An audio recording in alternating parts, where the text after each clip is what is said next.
TG, una buona giornata a tutti voi telespettatori, ben ritrovati nei nostri studi, un buon lunedì, un buon inizio di settimana. Noi diamo subito uno sguardo al report inviato da Azienda Zero che traccia le ultime variazioni che ci sono state in regione. Allora vediamo questi due nuovi casi positivi per un totale di 19.247. Sono 833 le persone in isolamento domiciliare, mentre per quanto riguarda le situazioni nei vari ospedali in area non critica, in terapia intensiva, ci sono buone notizie perché tutto resta invariato. Questi zero che sono scritti, appunto, che sono segnati, danno l'idea che appunto tutto è rimasto invariato. 225 le persone in area non critica, restano 12 i pazienti in terapia intensiva, di cui voglio sottolineare 11 negativizzati e solo uno positivo, quindi di 12 solo uno è positivo ancora, e fortunatamente non si è registrato alcun decesso. Poi vedremo invece in giornata con la tabella che verrà divulgata anche dal governatore Zaia se ci saranno variazioni. Comunque restano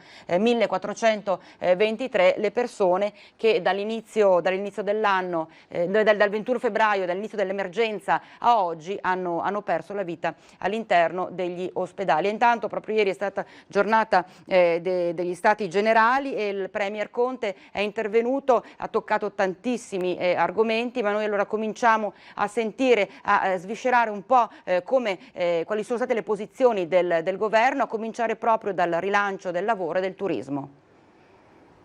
Beh, è chiaro che se, come prima ipotizzavo, si dovesse arrivare e si dovesse rendere necessario, come apparirebbe abbastanza possibile barra probabile, uno scostamento per quanto riguarda il deficit, significherà intervenire subito con misure concrete, e lo faremo ovviamente alla luce, tenendo conto di come si stanno mettendo a terra tutte quelle già, diciamo, adottate. Quindi sapete già la premura del governo. Il governo non vuole, abbiamo fatto una scelta ben precisa, non vogliamo lasciare che si crei disoccupazione nel paese, che i lavoratori vadano a casa definitivamente. Cercheremo quindi di tenere, sicuramente questo è un primo obiettivo, e poi altri incentivi, altre agevolazioni per le categorie maggiormente in sofferenza. Ci sono alcuni settori, e in queste giornate è risultato evidente che non ripartiranno neppure con la riapertura formale delle attività.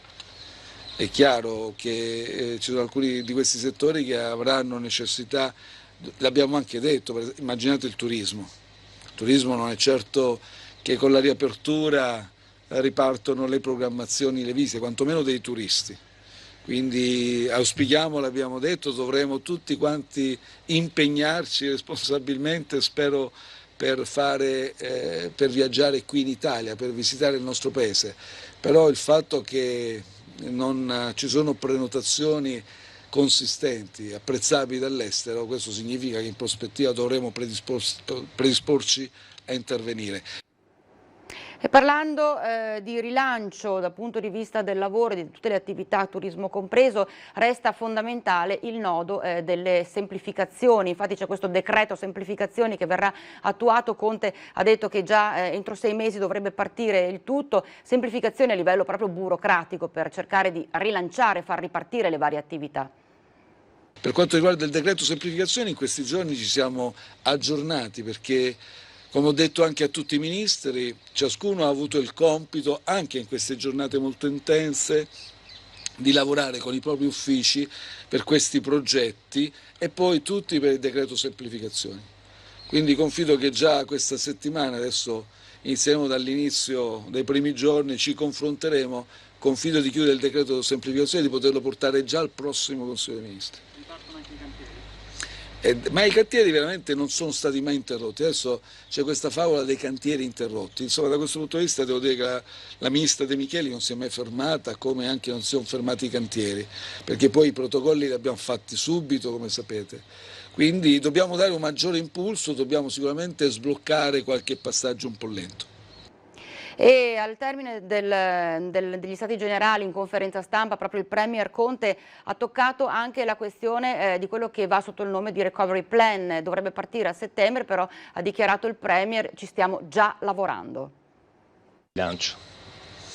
Guardi, è prematuro per ipotizzare questa e dirle che percorreremo questa soluzione.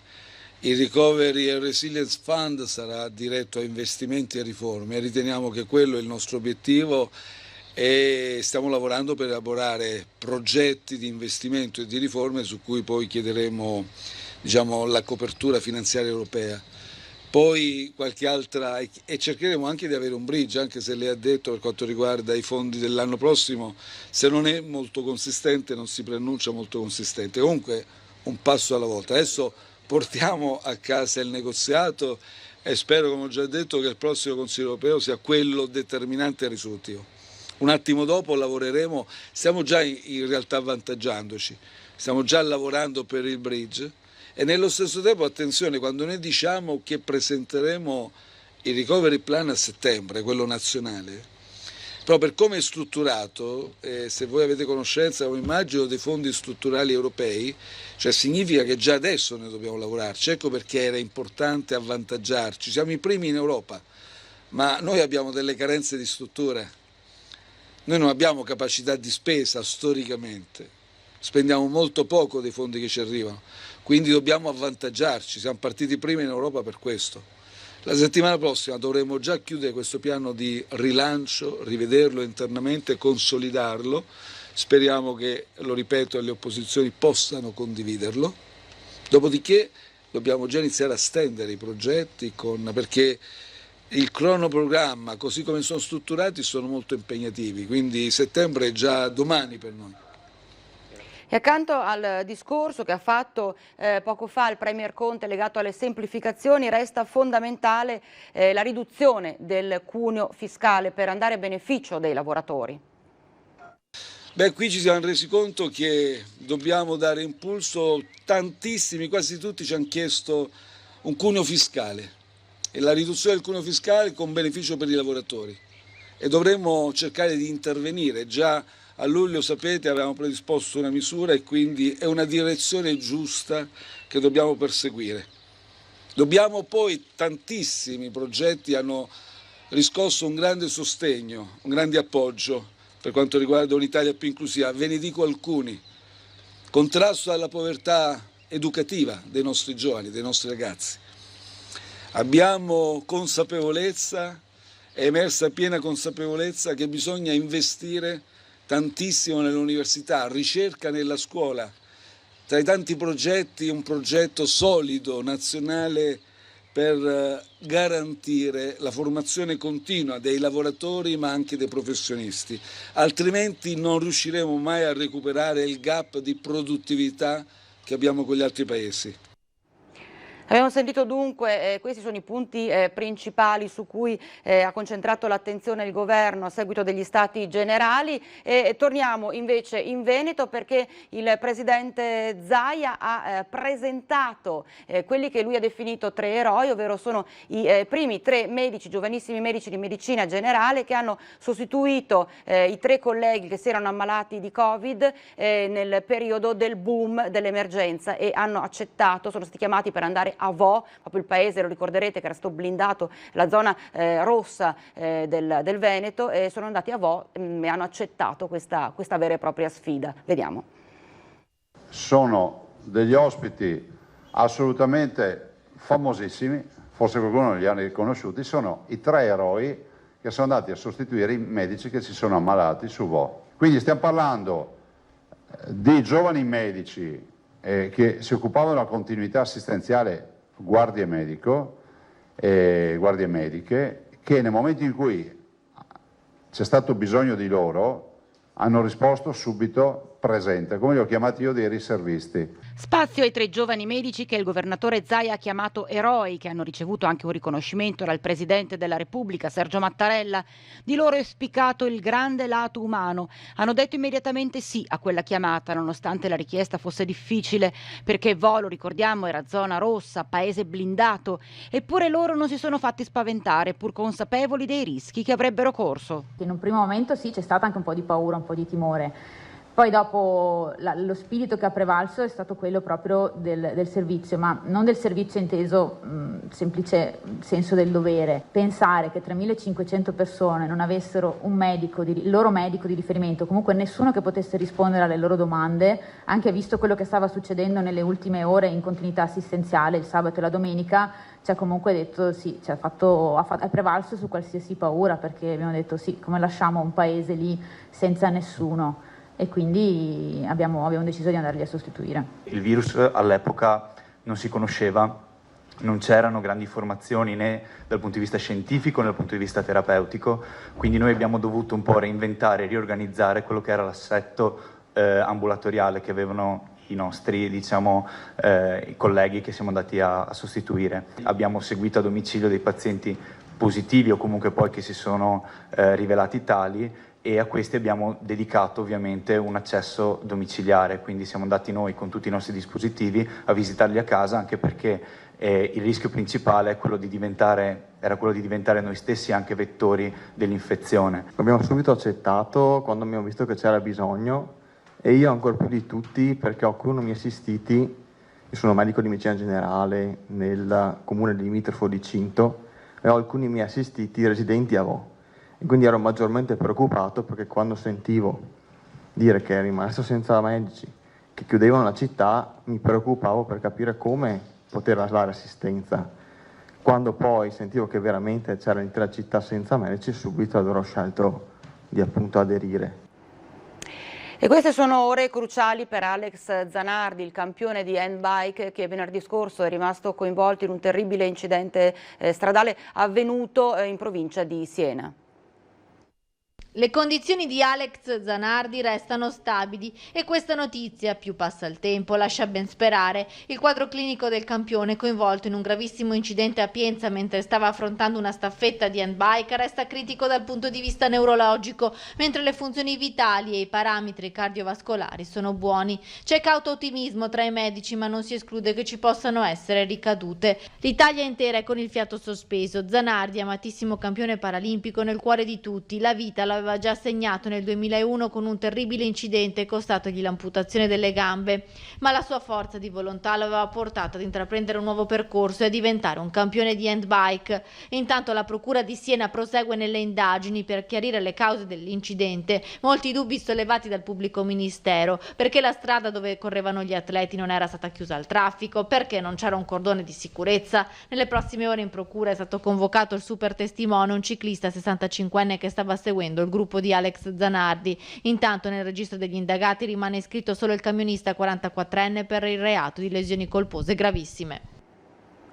La domanda che si stanno ponendo in tanti in questi giorni, legata sempre all'emergenza Covid, è la seguente: ci sarà una nuova ondata? Per quanto riguarda l'ULSS 8 Berica, i sanitari si sono dichiarati pronti ad affrontarla, perché insomma è stata una novità all'inizio dell'emergenza, quindi a febbraio tutto è capitato veramente all'improvviso, però soprattutto gli ospedali sanitari, medici e quant'altro hanno lavorato e adesso si sentono pronti per poterla affrontare.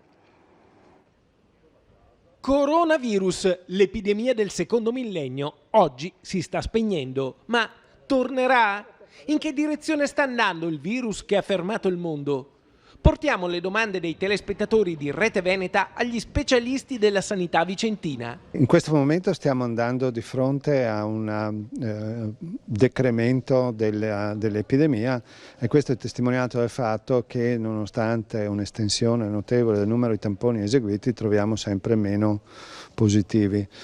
La circolazione quindi è molto limitata, anche se è tuttora presente, quindi alcune misure di protezione individuale, per esempio la mascherina, il lavaggio delle mani, eccetera, devono essere mantenute. Le precauzioni di oggi, sacrosante, le paure di domani. Cosa accadrà?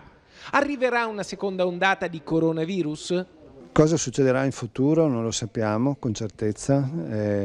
Credo che i giochi a questo punto si faranno con l'autunno, in cui dovremmo capire se ci sarà un aumento nuovo, la cosiddetta seconda fase dell'epidemia, che in altri stati si è peraltro verificata.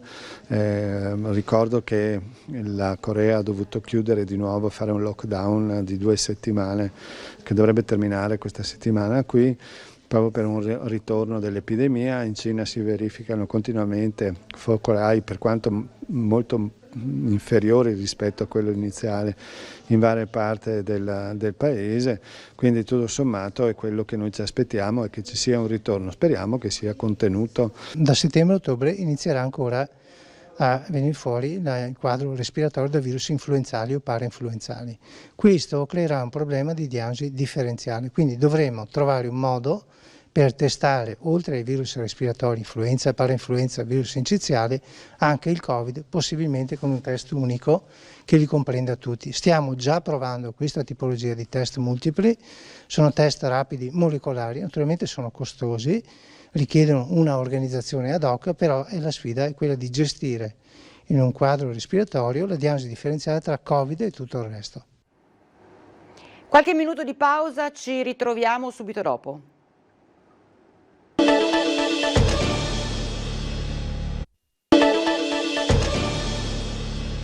Siamo nuovamente in diretta, si sono conclusi i festeggiamenti dedicati a Sant'Antonio a Padova. Ieri c'è stato davvero il boom con questo grande concerto che è stato ripreso integralmente da Rete Veneta, e allora ci racconta tutto la nostra Valentina Visentin proprio a Padova, che tra l'altro è stata testimone diretta di questo grandissimo evento a chiusura proprio di questi festeggiamenti dedicati a Sant'Antonio. Valentina. Sì, si è chiuso ieri sera all'interno della Basilica del Santo il Giugno Antoniano, i giorni di festa del mese appunto di giugno dedicati al Santo. Ieri sera in Basilica c'è stato questo concerto dei solisti veneti, Solstizio d'estate in onore di Sant'Antonio, questo è il titolo del concerto, un concerto molto bello e molto emozionante, perché per la prima volta dopo questi mesi di lockdown nella Basilica sono rientrati gli ospiti, e con tutte le misure di cautela e il distanziamento ci sono stati anche degli ospiti all'interno della Basilica che sono stati ringraziati personalmente da padre Oliviero Svanera, che appunto ha detto non ci saremmo mai aspettati che insomma l'ultimo evento potesse avere anche degli ospiti, ma visto che dopo il 15 giugno sono possibili eventi culturali in presenza, ci fa piacere appunto chiudere questo appuntamento non solo con i telespettatori di Rete Veneta che ci seguivano da casa, ma anche con alcuni ospiti all'interno della Basilica, quindi un grande successo per questo appuntamento che chiude un giugno antoniano davvero straordinario. L'emergenza Covid non è riuscita a rovinare la festa di Sant'Antonio, che come ben sanno i nostri telespettatori è stata trasmessa in diretta e vissuta passo passo da Rete Veneta, prima con un documentario che ci ha fatto scoprire la Basilica del Santo, e poi con il concerto di Antonella Ruggero, il grande evento del 13 giugno che abbiamo seguito in diretta con il volo del Santo sui luoghi dell'emergenza. Quindi Sant'Antonio anche quest'anno è riuscito nel suo intento, quello di avvicinare i tantissimi pellegrini e fedeli a lui devoti. Questo è appunto un bilancio positivo, quello che ha fatto proprio ieri sera padre Oliviero Svanera dal pulpito della Basilica del Santo prima del concerto. Poi tra l'altro tu, si diceva, è stata testimone tra i colleghi, testimoni di tutti questi appuntamenti che sono stati ripresi tra l'altro integralmente, come hai ricordato anche tu, da Rete Veneta. Ricordiamo anche il boom d'ascolti che abbiamo registrato, perché tantissime persone anche in streaming, anche dall'estero, hanno voluto seguire, essere presenti a questi appuntamenti. Ecco, a livello proprio personale, umano, le emozioni che hai provato vivendo questi eventi? È stata una grande emozione, visto come hai detto te con tanti altri colleghi, il vice direttore Ferdinando Avarino che è salito sull'elicottero per raccontare il viaggio del Santo, ma anche Chiara Gaiani, Federico Fusetti, Lucio Zanato e tutti i colleghi tecnici che appunto hanno partecipato in questo mese. È stata una grande emozione perché abbiamo portato il Santo anche nelle case di chi insomma non poteva essere fisicamente a Padova. Eravamo abituati noi Padovani a vedere la Basilica del Santo il 13 giugno invasa da pellegrini. Quest'anno ce ne sono stati solo 9.000, diciamo solo 9.000, però insomma molto pochi rispetto alle migliaia e migliaia che siamo abituati a vedere, però eravamo consapevoli che invece tanti ci stavano seguendo da casa e lo hanno dimostrato non solo i dati Auditel ma anche i pellegrini del web, i pellegrini virtuali, perché ci sono stati più di 400.000 accessi ai siti di streaming di Rete Veneta e di sant'antonio.org e 13giugno.org, quindi insomma è stata una grande emozione, perché appunto la devozione di Sant'Antonio non è una cosa solo padovana, è una devozione che insomma sconfina anche oltre il Veneto e anche nel mondo, perché Sant'Antonio è molto noto, ad esempio nello Sri Lanka, dove la comunità proprio cingalese è devotissima, tant'è che ogni 1° maggio nella loro festa nazionale sono tantissimi pellegrini che arrivano qui a Padova. Quest'anno non ci sono stati, ma hanno seguito tutto l'evento sul web grazie ai nostri siti internet e a quelli della Basilica. Bene, allora l'appuntamento stasera, perché nei nostri telegiornali ci sarà senz'altro un servizio in cui verrà raccontato il grande concerto di ieri sera. Certo. Bene, allora grazie alla nostra Valentina Visentini. Grazie Valentina per averci così illustrato, spiegato questo momento che hanno vissuto i colleghi di Padova, davvero questa grande emozione che sono riusciti, tra l'altro lo avete visto, lo avete toccato con mano anche voi, sono riusciti a portare nelle vostre case. Adesso invece torniamo a occuparci della questione Covid, emergenza Covid, perché pare che ci sia una sorta di battibecco tra i vari virologi. Chi parla dell'infettività di questo virus non sa quello che dice, perché l'infettività si misura sperimentalmente e sull'uomo non è possibile fare alcun esperimento. Senza numeri e senza misura non è scienza, solo chiacchiere. Il professor Andrea Crisanti, direttore del Dipartimento di Microbiologia e Virologia di Padova, boccia senza mezze misure le deduzioni del collega Roberto Rigoli, coordinatore delle microbiologie del Veneto, che basandosi sui 60.000 tamponi effettuati a giugno ha affermato che il virus si sta spegnendo. Rigoli non ci sta e ribatte punto su punto, affermando che comunque il confronto aperto tra tutti rappresenta l'unica via per contrastare il Covid. Più che confronto assomiglia a uno scontro, ma tant'è. Il direttore generale dell'ULSS 2, Francesco Benazzi, accoglie con favore la disamina di Rigoli. Oggi il virus è depotenziato, noi ci auguriamo che questo depotenziamento vada verso l'annullamento completo e quindi si possa dire ad ottobre che tutto è finito. È chiaro che bisogna tenere la guardia alta e bisogna cercare di evitare promiscuità. Una delle prove della minore aggressività del virus è che all'ex caserma Serena si contano solo 2 contagiati, entrambi già dimessi. La quarantena per gli ospiti è finita oggi e i nuovi tamponi sui contatti più stretti sono tutti negativi. Preoccupano semmai altri scenari, come gli assembramenti nelle località balneari. È vero che è passata sta virulenza, il virus è poco, però credetemi, dobbiamo cercare comunque di rispettare almeno le norme del distanziamento. Quel metro o la mascherina, ma se non abbiamo la mascherina almeno rispettiamo il metro, in modo tale da poter fare in modo che il virus non torni più tra di noi. Infine il nodo dei CUP, delle prenotazioni delle prestazioni sanitarie e di quelle 40.000 sospese durante il lockdown. Stiamo ragionando con i nostri medici per lavorare anche il sabato pomeriggio e magari anche la domenica mattina, soprattutto le radiologie. Voglio dire ai cittadini trevigiani: abbiate un po' di pazienza, stiamo lavorando per risolvere anche questo problema. E a proposito di nuovi positivi, andiamo a Villaldina, una casa di riposo di Rossano Veneto, dove si è registrato un nuovo caso positivo. Torna la paura coronavirus a Villaldina Rossano Veneto dopo che tutti gli ospiti della struttura Covid positivi, una quarantina su 70, erano stati negativizzati. Uno di loro risulta nuovamente positivo e la mente corre a qualche mese fa, quando la casa di riposo era in assoluta emergenza. Un ospite autosufficiente, risultato negativo a 3 tamponi consecutivi, ha deciso di concedersi un pranzo a casa con i familiari. Dopo essere rientrato è dovuto andare in ospedale per un intervento già programmato e in tampone di routine prima degli interventi l'ha trovato positivo al Covid ma asintomatico. Molto probabilmente si tratta di uno strascico del precedente contagio, ma il vice sindaco intende tranquillizzare tutti. Non siamo preoccupati perché la casa di riposo comunque con l'esperienza acquisita in questi mesi è in grado di gestire la situazione, prudenza, utilizziamo le mascherine, ma non dobbiamo aver paura del futuro e non dobbiamo creare un inutile allarmismo. Come funziona adesso dentro la struttura? Certamente sono stati attivati tutti i protocolli specifici del Covid, il paziente è stato isolato, sono state verificate, verranno fatti i tamponi nuovamente agli ospiti, quindi possiamo tranquillizzare i familiari sul fatto che la gestione sarà attenta e mirata a evitare una nuova espansione del virus in casa di riposo. Lo stesso vale per i parenti che è andato a trovare in modo da mantenere contenuto il virus anche nella società civile. Certo è che la questione non è da sottovalutare. Sindaca e assessori saranno vigili più che mai, necessaria cautela. Non siamo preoccupati, siamo attenti, terremo sotto controllo la situazione, siamo a disposizione dell'istituto, ma non siamo preoccupati. Necessario il rispetto delle regole fondamentali in questa fase post-lockdown. Non è mai troppa, ecco, la precauzione. Esatto, non possiamo permetterci come paese di piombare in un nuovo lockdown.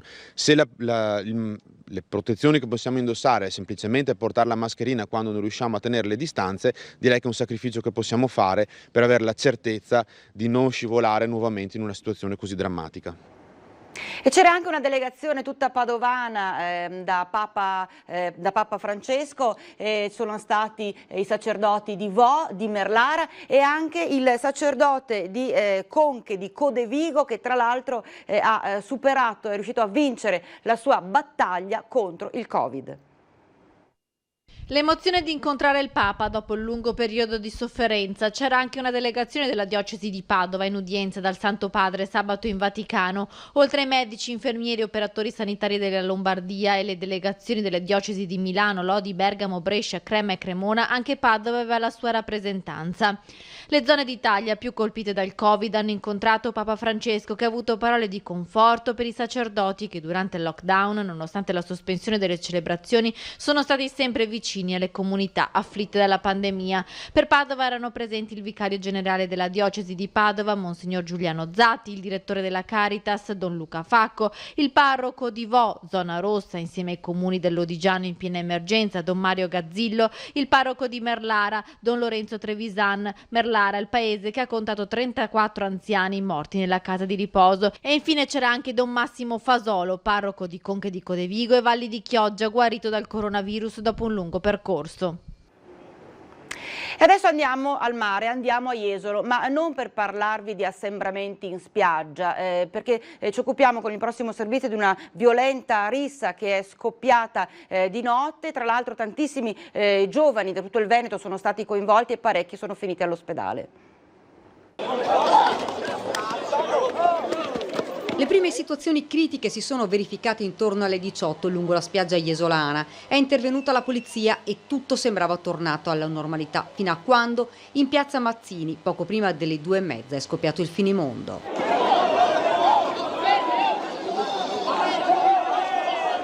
Nella zona della Movida il clima di festa e allegria si è trasformato in una maxi rissa.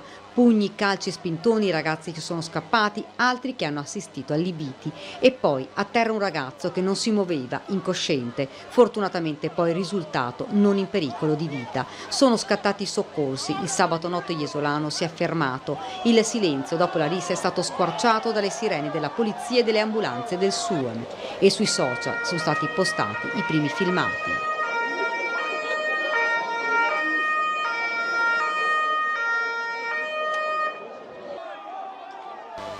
Il sindaco Valerio Zoggia ha annunciato la firma di un'ordinanza chiara.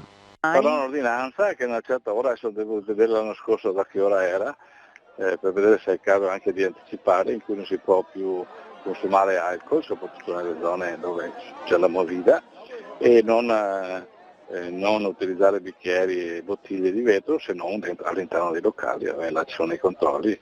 Intanto in questura, attraverso i filmati, stanno identificando i giovani coinvolti nella rissa.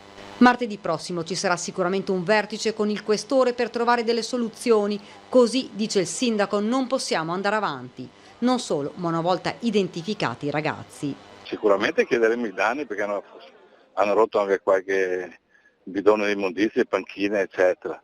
E dopo saranno perseguiti in base alla legge per quelli che sono i reati di disturbo alla quiete pubblica, lesioni, perché c'è qualche ragazzo purtroppo che non sono gravi perché è andato a pronto soccorso, e quindi siamo tutti quanti qua che stiamo cercando di far partire una stagione già difficile per quello che abbiamo subito tutti quanti. C'è gente che ha voglia di stare fuori, per fortuna, di divertirsi, di gustarsi un po' l'estate, e ci sono 4 deficienti che vengono qua a rovinare tutto quanto. E ha sollevato non poche polemiche la decisione presa dalla sindaca di Bassano del Grappa, Elena Pavan, di trasferire il giudice di pace dal vecchio al nuovo tribunale. Le opposizioni non ci stanno e nello specifico il consigliere comunale del gruppo misto Roberto Campagnolo ha detto sarebbe tutto inutile.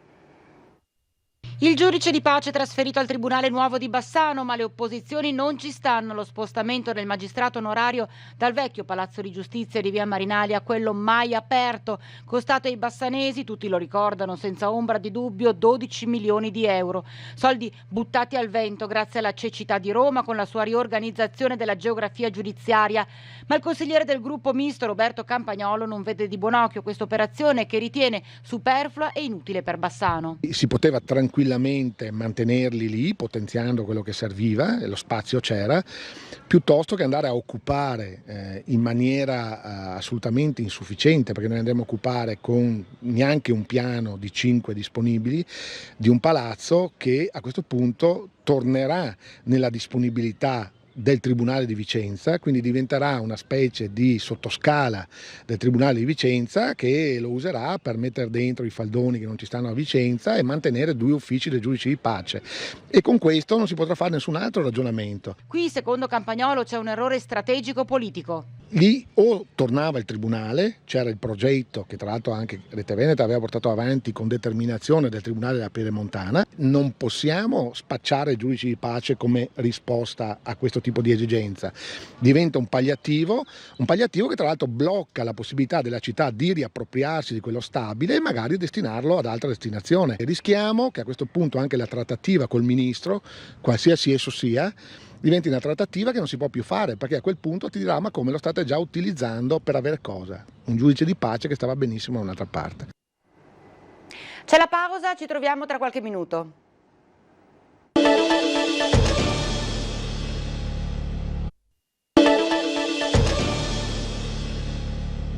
E eccoci in diretta, siamo in attesa dell'arrivo del governatore del Veneto Luca Zaia. Ormai tutto è allestito come di consueto nella sede regionale della Protezione Civile, stai vedendo la postazione dei microfoni è già sistemata, quindi basta aspettare il governatore, ma intanto io vorrei mostrarvi le immagini suggestive della Vogada della Rinascita che si è tenuta ieri a Venezia. È stato un momento davvero toccante, soprattutto quando davanti all'ospedale di Venezia c'è stato quello che va definito alzaremi, quindi tutti i remi alzati, e un grandissimo applauso che si sono fatti e che hanno fatto i vari medici, infermieri, tutto il personale in prima linea in questi giorni di emergenza, in questi mesi di emergenza all'ospedale di Venezia. Allora vediamo assieme le immagini.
Abbiamo visto tra l'altro anche il patriarca di Venezia, il sindaco di Venezia, insomma, tra l'altro lo stesso Brugnaro ha dichiarato nel suo discorso davanti all'ospedale, ha detto la rinascita e la ripartenza inizia proprio da qui, da Venezia, quindi è stato davvero questo grande slancio che c'è stato, che ha coinvolto tantissime persone, in questo, come tirare un gran respiro di sollievo, perché insomma si riparte e quindi le immagini hanno parlato, è stato davvero un momento molto suggestivo.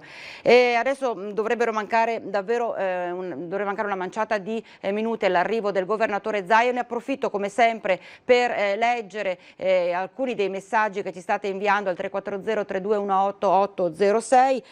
Lascio stare quelli che sono davvero tanti che ci state mandando per ringraziarci soprattutto per la ginnastica, perché c'è una signora che ha scritto: volevo ringraziarvi per dar la possibilità di far ginnastica 2 volte al giorno in quanto non posso permettermi di pagare una palestra. Grazie per lo spazio che dedicate, un grazie a Patrizia, molto brava, insomma Patrizia è la nostra istruttrice di ginnastica, che è seguitissima in questi mesi in cui abbiamo trasmesso le lezioni per voi telespettatori. Insomma ci fa piacere essere di servizio concreto a queste persone, perché anche questa signora ha detto io non posso pagarmi la palestra, però grazie alle lezioni di ginnastica che vedo in televisione riesco lo stesso a mantenermi in forma. E ringraziamenti come sempre arrivano anche per la messa che viene trasmessa in diretta tutti i giorni alle 18 da Sant'Antonio.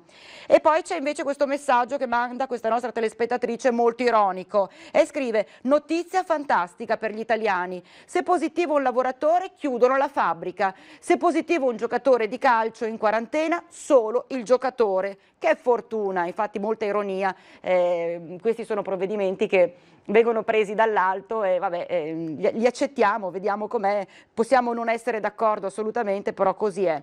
Come già avevo previsto, le spiagge di Sottomarina non sono cambiate dall'anno scorso, poca sicurezza, poche mascherine, i bagni secondo me neanche a norma. Dove sono i controlli? Ci scrive questo nostro telespettatore. E ancora, perché i pontili sulla spiaggia a Jesolo sono chiusi e non ci si può andare? Peccato. E senz'altro il fatto di aver chiuso i pontili a Jesolo basata soltanto su una questione di sicurezza, anche perché sappiamo quanto stretti sono i pontili, di conseguenza se continua il discorso che è necessario rispettare la distanza del metro, la distanza di sicurezza del metro, quindi sui pontili è impossibile camminare senza rispettare queste distanze. E ancora, buongiorno, volevo far presente, questo è simpatico, che in una trasmissione televisiva qualcuno ha preso in giro il nostro grande Zaia.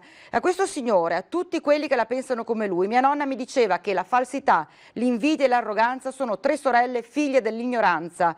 Ora sono nonna e lo ripeto anch'io, grazie Zaia, sei unico. E si chiama Laura, insomma si firma Laura, che vuole spezzare una lancia a favore del Presidente, forse magari si riferisce alla trasmissione di Crozza in cui aveva imitato il governatore Zaia, che tra l'altro è stato colto, lo ricorderete, con il sorriso dallo stesso Zaia, che anzi si era proposto di dare lezioni di dialetto veneto allo stesso Crozza.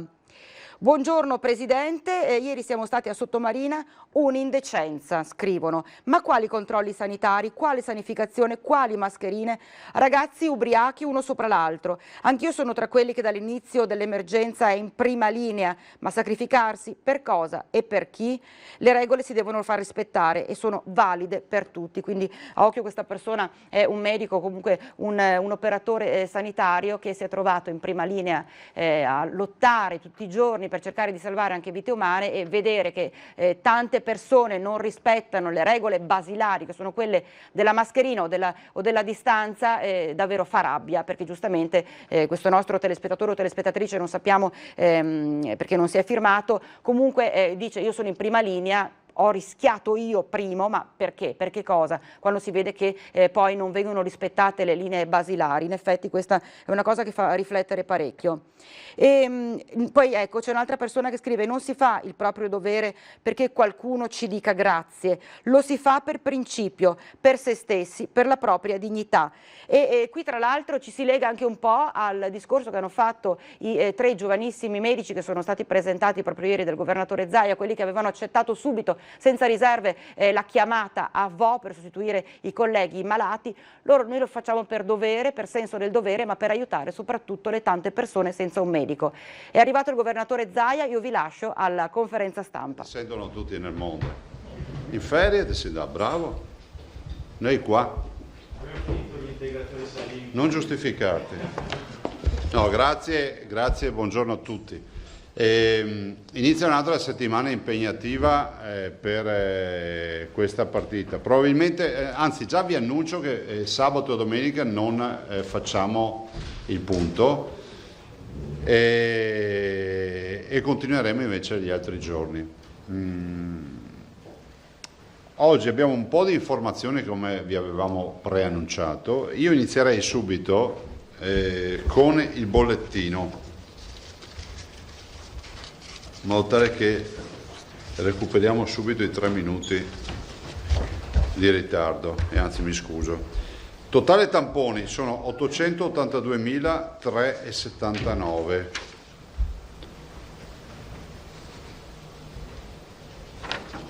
Le persone in isolamento sono 833, il numero invariato rispetto a ieri, quindi non abbiamo avuto incrementi di isolamenti, anche perché l'incremento dei positivi è di 2 unità, 19.247, abbiamo 2 positivi in più, che poi anche qui voi sapete che il dottor Rigoli continuerà poi a raccogliere il dato e verificare se sono pezzi di RNA virale oppure se stiamo parlando di virus che cresce nella coltura cellulare. I ricoverati sono 223, sono 2 in meno rispetto a ieri, signori, dei quali positivi solo 29, quindi dei 223 29 coronavirus, meno 2. Le terapie intensive abbiamo ancora il numero invariato, 12, sempre gli 11 più 1, 11 negativizzati e 1 positivo. Totale dei morti 2003 più 1.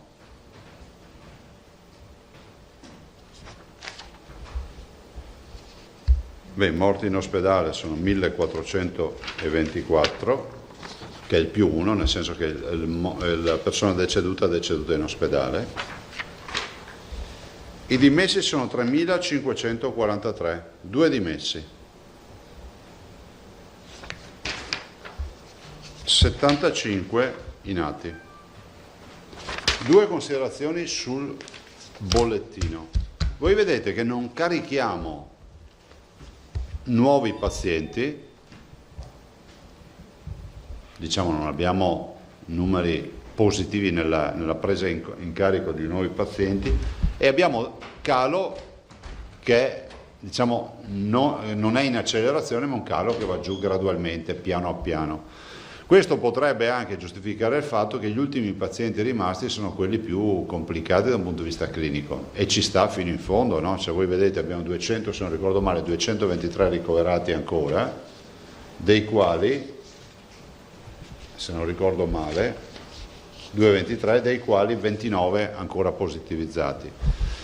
Probabilmente abbiamo anche questo effetto che si sta portando avanti, ovvero del fatto che gli ultimi 223 ricoverati sono ricoverati che avranno bisogno ancora di cure intense.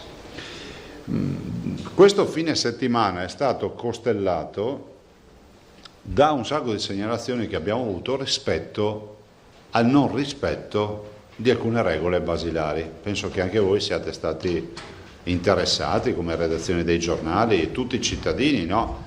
Io trovo anche positivo che i cittadini scrivano e mi dicono, molti giovani hanno scritto, dicono, ma l'assembramento nella battigia, nella spiaggia libera, l'assembramento in quel bar che si è trasformato in una discoteca, e mandano video, l'assembramento in quelle piazze all'ora dello spritz, ecco.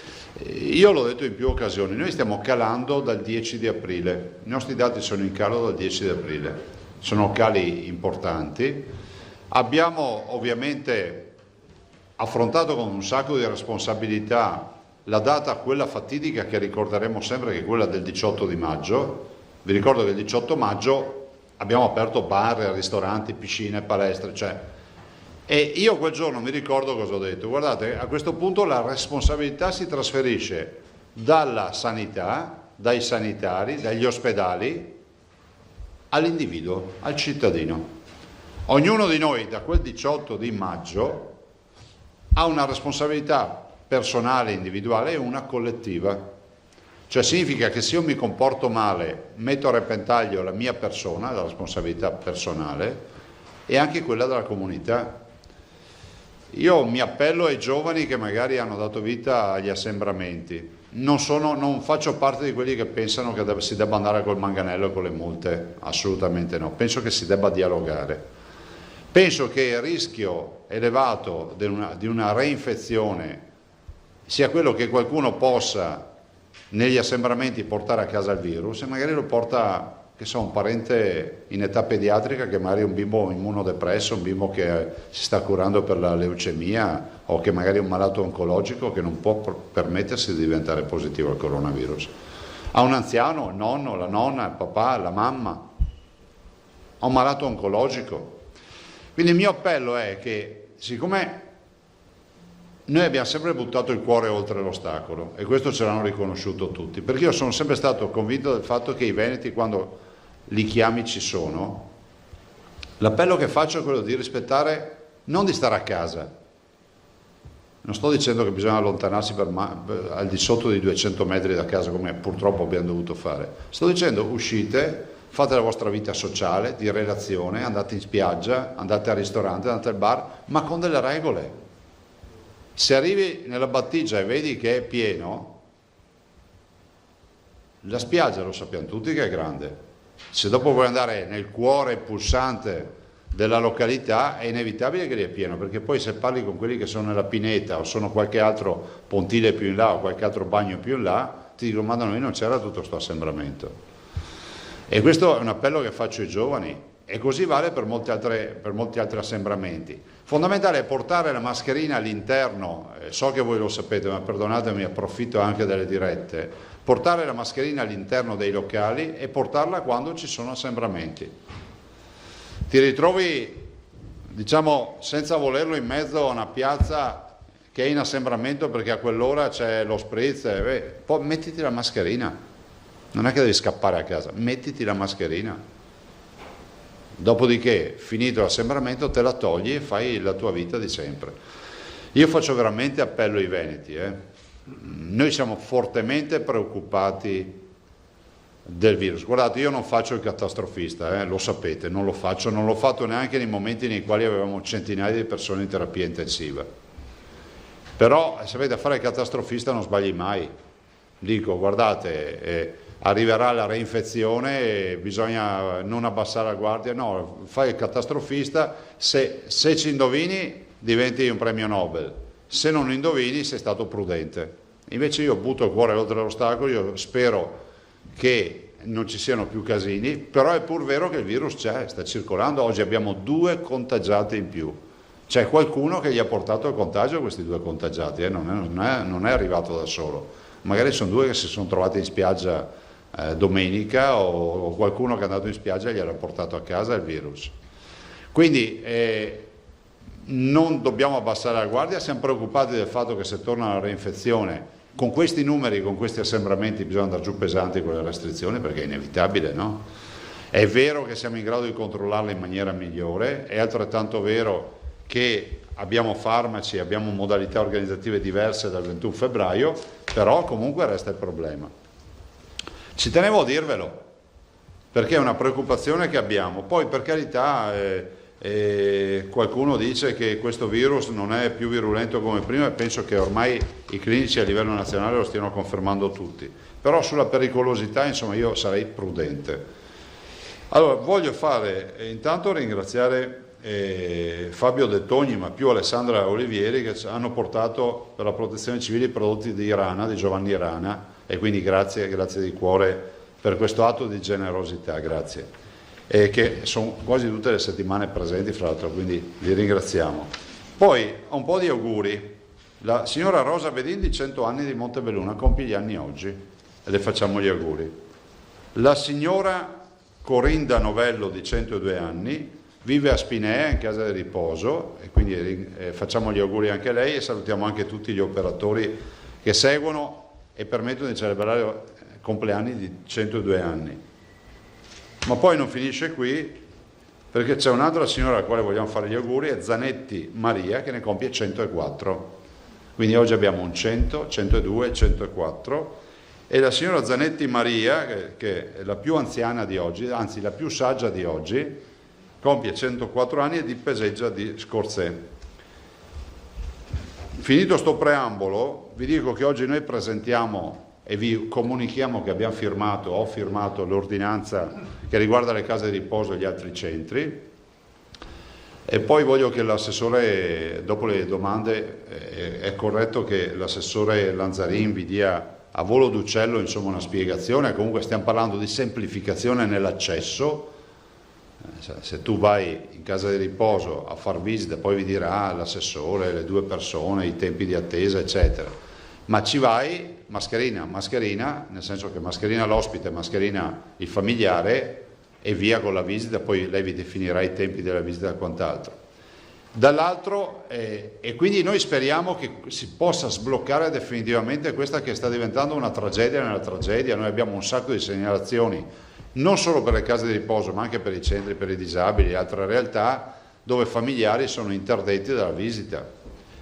Dall'altro abbiamo risolto un altro problema invece che ci sta molto a cuore, che di natura sanitaria è complesso, quindi ringrazio il Comitato Tecnico Scientifico che stamattina ha dato l'ok, che è relativo alla presa in carico dei nuovi pazienti, di nuovi ospiti. Voi sapete che per mesi non abbiamo più fatto accoglienza e autorizzato la presa in carico di nuovi ospiti, il che vuol dire che abbiamo anziani non autosufficienti oppure autosufficienti ma che avevano diritto a un'ospitalità in casa di riposo che sono ancora presso i familiari o presso altre strutture. La presa in carico di un paziente, di un ospite nuovo, se viene da casa, prevede la quarantena, tampone e quarantena. La presa in carico di un paziente che arriva da altre strutture, quindi strutture ospedaliere, fa solo il tampone e non prevede la quarantena. Guardate, questo è un problemone perché mettetevi nei panni di un paziente, e ne abbiamo molti, no? Coronavirus, esce dalla casa di riposo, va in ospedale, viene tamponato, test, dopo col test positivo viene messo in corsia, cioè viene portato in camerata, viene curato, positivo o negativo dipende dal test, viene curato, deve tornare in casa di riposo, rifà il tampone, anche se è negativo si fa 14 giorni di isolamento, si faceva 14 giorni di isolamento in camera da solo. Capite che questa non è, cioè, crea tensione. Quindi io penso che sia una bella giornata perché abbiamo messo nelle condizioni le gestioni delle case di riposo di affrontare gli accessi e quindi le visite dei familiari, quindi appello che io faccio alle gestioni che aprano le case di riposo. Le linee guida che alleghiamo sono tutelanti, sono frutto di un'ordinanza per cui non può, come si può dire, abbiamo tolto anche il pensiero di dire ma poi la responsabilità, il piano di sanità pubblica, le linee guida che sono state approvate dal CTS e la mia firma che firma l'ordinanza. Aprite queste strutture, fate in modo, nel rispetto delle linee guida, e i visitatori devono essere 2, non un pullman, mascherine, dispositivi, tempi contingentati per la visita, sono scritti nelle linee guida, sono 30 minuti non se lo sbaglio, mezz'ora. Beh, insomma, c'è scritto tutto. Adesso la preghiera e l'appello che faccio, si apra tutto, ma si apra tutto perché noi abbiamo problemi di ricadute psicologiche non indifferenti.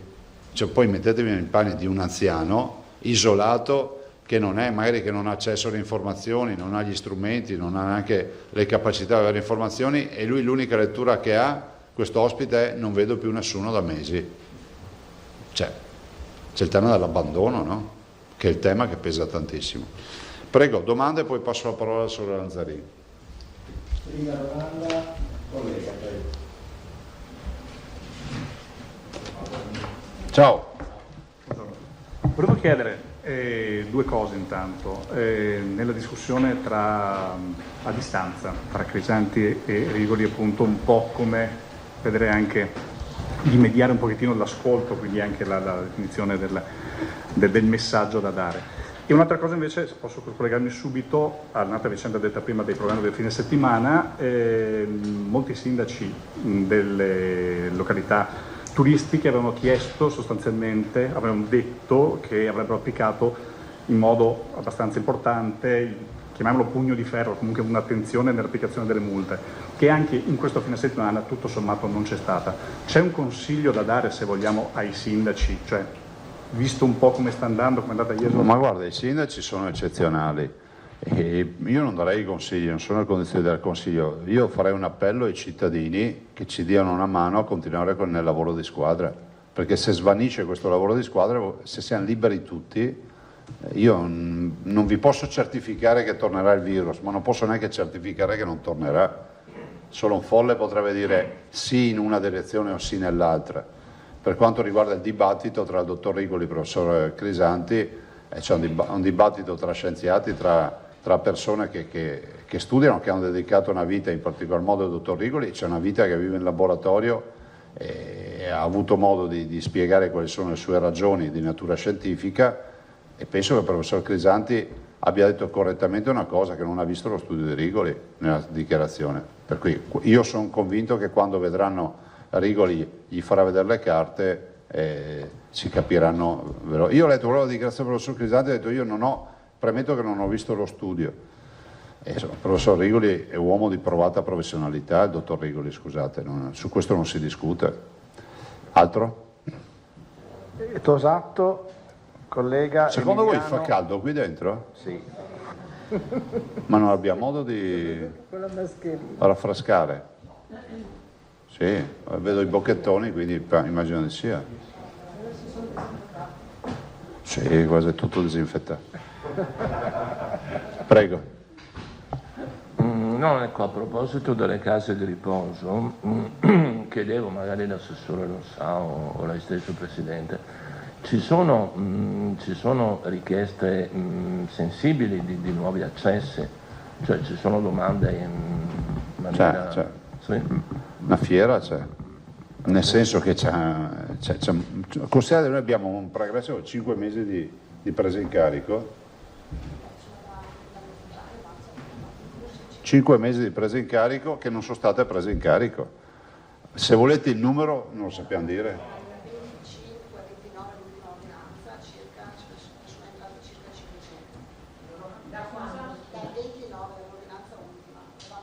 Ne sono entrate 500, dopo lascio la parola all'assessore comunque. Sì. Pensate che contingente di ospiti, potenziali ospiti, sono in lista d'attesa per averne fatte 500 solo. Beh, vi diamo il dato, faremo un monitoraggio. Per darvi il dato, sempre per ricordare, stiamo parlando di 300 case di riposo e 30.000 ospiti. Collega del Nuovo Terraglio, poi Emiliano. No, forse c'era ancora Filippo. Ah, c'era ancora Filippo, scusa Filippo. No, era solo per completare a proposito dell'appello ai giovani, insomma, ma in generale ai cittadini a mantenere le regole. Ma lei non ha la sensazione che insomma ci sia un cessato allarme diffuso? Ma non è una sensazione, dico che non dobbiamo celebrare la festa della liberazione perché ancora non ci siamo. L'ho detto al dottor Rigoli l'ultima volta, ha detto possiamo avere un comportamento stile SARS, cioè è arrivata e non è più tornata, perché la SARS diciamo, è quel virus con una variante, ma siamo lì. Può avere un comportamento stile spagnolo, aggiungo io, 18 e 19 c'è stata una recrudescenza nell'invernata successiva, può non tornare più o può tornare in maniera aggressiva, questo non lo sappiamo. Quindi festeggiare la festa della liberazione è dei irresponsabili, no? Cioè, nel senso, cioè, tutti noi abbiamo, abbiamo dei comportamenti irresponsabili, cerchiamo di limitarli al massimo.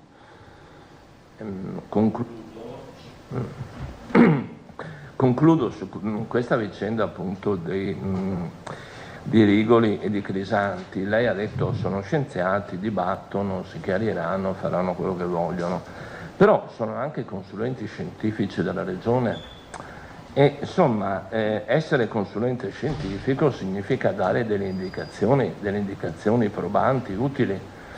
Allora, se uno afferma che il virus si sta spegnendo e perde forza e l'altro ribatte che non è vero, non c'è nessuna prova a riguardo, insomma, anche la Regione forse un qualche chiarimento in proposito per meglio orientare la propria azione dovrebbe farlo, perché non stiamo discettando di teorie, stiamo parlando della pericolosità di questo virus. Certo. Allora, o è vera una cosa o è vera un'altra.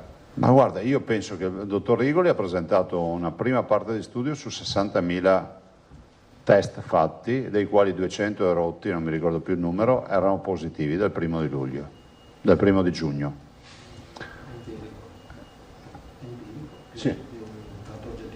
Sì. E detto questo, immagino che il professor Crisanti poi se vedrà i dati e considererà che i dati sono sbagliati, spetterà a lui argomentare in maniera, diciamo, alternativa.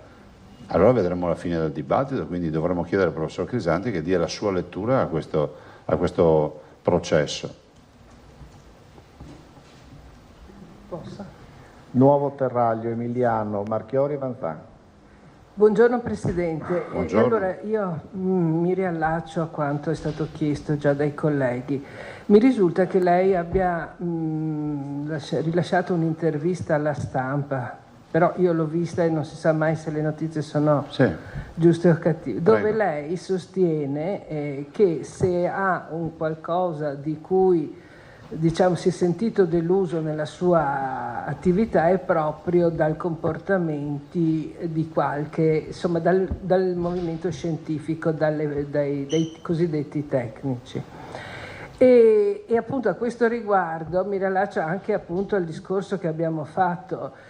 Noi siamo anche noi in difficoltà, oltre le persone ovviamente che si sentono dei pareri diversi, ma anche sinceramente io non le leggo dei messaggi per correttezza, visto che li ha mandati, anche se sono pesanti, ma quando tu vai a scrivere, come è successo a tutti noi immagino, quello che è stato assolutamente documentato l'altro giorno qui in conferenza, ma poi ne aveva parlato anche Navalese, insomma ce l'aveva anticipato, e Rinaldi ti ritrovi con dei commenti come anche che rasentano veramente le ingiurie, perché sembra che tu voglia dire delle cose che sono false, insomma. Poi se ne viene fuori Crisanti e abbiamo fatto la frittata.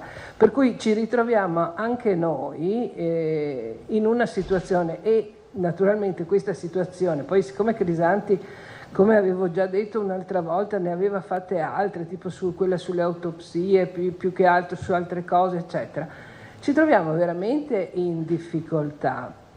E questa è la questione. E immagino ancora più in difficoltà ovviamente le persone che si devono comportare, perché quanto diceva Rigoli ha detto chiaramente che il virus non solo ha perso forza, ma quando io ho chiesto se l'R/T sarebbe stato modificato in base, ha detto stiamo valutando anche se modificare i positivi. Allora la domanda, oggi lei dice ci sono 2 positivi, questi appartengono probabilmente al trattamento fatto fino ad ora, per cui con quelle famose amplificazioni di cui parlavamo tecnicamente, per cui si tratta di pezzettini probabilmente non contagiosi.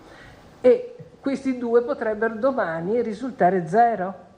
E questa è la domanda, alla fine di... Sì, ho seguito anche la premessa. Riprendo la domanda che ha fatto Tosato e l'aggancio. È ovvio che, perché lo diceva Tosato prima, se vale la teoria Rigoli avremo un atteggiamento diverso, perché comunque un piano di sanità pubblica si fa, è un abito sartoriale, lo si fa in base al nemico che hai e all'evoluzione che c'è rispetto al virus. Se invece vale la teoria del professor Crisanti che dice non è cambiato nulla, mi sembra di capire che sia così, cioè per carità, perché bisogna stare attenti comunque se parla a questo mondo, e se vale che è tutto come prima, è ovvio che il piano di sanità pubblica sarà tutto come prima. Di mezzo c'è il mare magnum, no? Nel senso che di mezzo c'è l'incertezza. Io penso una cosa, ma lo dico in maniera costruttiva, il dottor Rigoli ha dato una sua lettura che è di natura statistica, dicendo che oltre le 27 amplificazioni la letteratura dice che siamo andati a cercare a ridurre le maglie della rete, non abbiamo più trovato uno squalo, abbiamo trovato un pesciolino, no? Però possiamo dire che c'è un pesce. Dall'altro mi sembra di capire, allora, siccome il professor Crisanti, e qui vengo al dunque, e per dare risposta a lei e anche ai cittadini, a tutti noi, è titolare e direttore da un po' di mesi del più grande laboratorio italiano di microbiologia che la Regione Veneto ha messo in piedi. È un laboratorio che è dotatissimo di attrezzature e di professionalità di altissimo livello. Penso che il professor Crisanti possa dimostrare e verificare se questo sia vero oppure no, senza nulla togliere al dottor Rigoli, che è assolutamente un valente microbiologo e segue assieme alle altre microbiologie del Veneto questa partita. Però fermarsi a dire queste sono chiacchiere, punto, non è neanche un atteggiamento scientifico, no? L'atteggiamento scientifico è quello è quello, come si può dire, prima c'era l'ipse dixit di Aristotele, si studia, vi ho fatto l'esempio, no? Dicevano allora, no? Le mosche nascono dalla carne, non è vero, le mosche depositano le uova nella carne, nascono le larve e poi diventano mosche. Poi dopo l'ipse dixit, cioè lui l'ha detto, si passa al metodo sperimentale. Col metodo sperimentale tutto ciò che dici devi dimostrarlo. E quindi andiamo al metodo sperimentale. Uno ha portato una sua posizione sperimentale. Adesso immagino, sto parlando di filosofia e di scienza, adesso io mi auguro che il professor Crisanti, davanti a un enigma che noi tutti abbiamo grande come una casa rispetto alla virulenza o meno del virus, perché il dottor Rigoli ha portato una lettura che è assolutamente innovativa, ci dica che è così oppure no, rispetto ai dati che ha lui, perché ai tamponi e a tutto può farla sta verifica. In realtà non è solo il dottor Rigoli che dice queste cose. No, questo l'ho già detto anch'io, sì. Sì, no, ma lo stanno dicendo anche un po' in altri. tutti. Esatto, solo questo volevo dire. Comunque attendiamo. Sì, l'ha detto il professor Navalesi, l'ha detto il professor Zangrillo, lo dicono i clinici. Vi ricordo che il dottor Rigoli ha citato lo Spallanzani, la professoressa Capobianchi dello Spallanzani, che ha avuto il cavalierato da Mattarella proprio che è il laboratorio di riferimento. Quando noi abbiamo avuto i primi 2 cinesi in Veneto, Verona e in Veneto, sono andati allo Spallanzani per fare i tamponi. Vi ricordo, io ho chiesto ma perché non li hanno fatto qua? Perché lo Spallanzani è il centro di riferimento.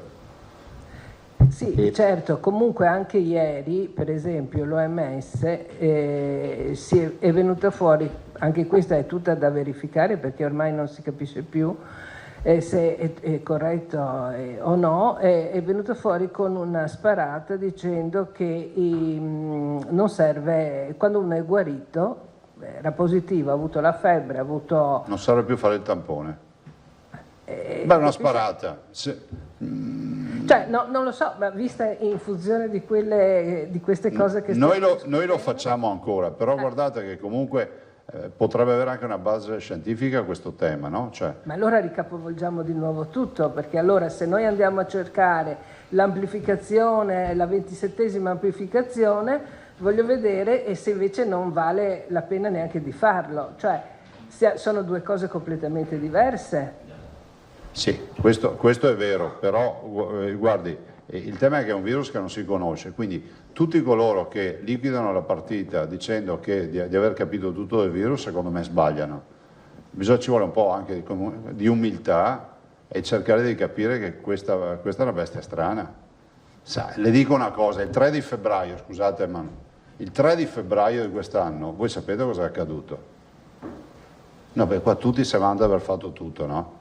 Cioè, è accaduto che Luca Zaia ha detto che i ragazzi che arrivavano dalla Cina sarebbe stato prudenziale, non i cinesi, i ragazzi, anche i figli dei veronesi, dei trevisani, dei padovani, che arrivavano dalle zone infette dalla Cina. Andate a prendervi la lettera, zone infette dalla Cina, quindi Wuhan e la provincia di Hubei.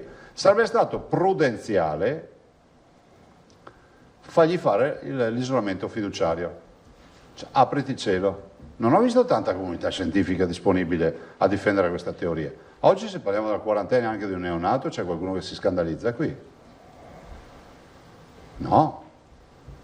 E poi abbiamo scoperto addirittura che tramite le loro piattaforme chat i cinesi dal governo avevano indicazioni di mettersi in quarantena fiduciaria.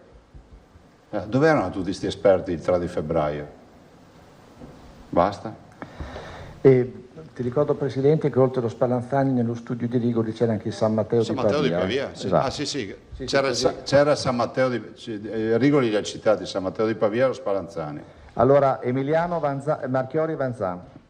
Presidente, buongiorno. Avevo solo bisogno di capire che tipo di risposta avete ricevuto però dalle dirigenze delle RSA e di tutte, insomma, quelle realtà particolari che necessitano delle visite parentali. Cioè, se vi hanno detto da oggi si volta pagina o è solo un appello e sono linee guida che poi... Lascio l'assessore dopo.